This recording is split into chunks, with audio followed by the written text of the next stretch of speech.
नमस्कार और आप देख रहे हैं अंतर्राष्ट्रीय पत्रकार महासंगठन APMS न्यूज।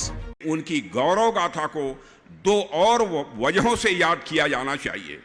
पहली बात, ऊदा देवी जी की कहानी हमें आत्मसम्मान सिखाती है, हमारे अंदर स्वाभिमान की भावना पैदा करती है।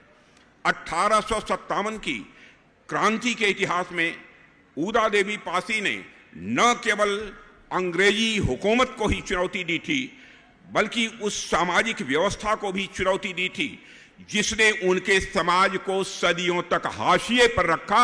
उस व्यवस्था को भी ऊदा देवी पासी ने चुनौती दी थी। उन्होंने यह सिद्ध किया कि देशभक्ति और वीरता किसी जाति या वर्ग की सीमा में नहीं बांधी जा सकती है। देशभक्ति और वीरता किसी जाति की सीमा में नहीं बांधी जा सकती है।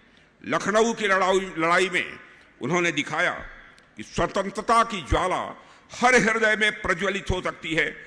वह समाज चाहे सबसे उपेक्षित ही क्यों न हो, उसके हृदय में भी यह देशभक्त की ज्वाला सदैव प्रज्वलित रहती है।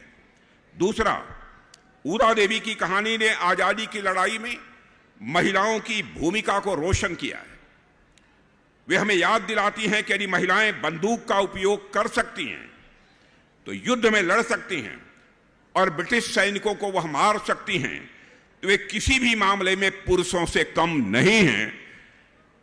और इसीलिए ऊदा देवी को न केवल उनकी वीरता के लिए याद किया जाएगा, बल्कि मैं मानता हूं कि उन्हें एक ऐसे लीडर के रूप में भी याद किया जाना चाहिए जिन्होंने दलित समाज से आने वाली महिलाओं को ब्रिटिश शासन के खिलाफ हथियार उठाकर लड़ने के लिए संगठित करने में भी अपनी महत्वपूर्ण भूमिका निभाई थी।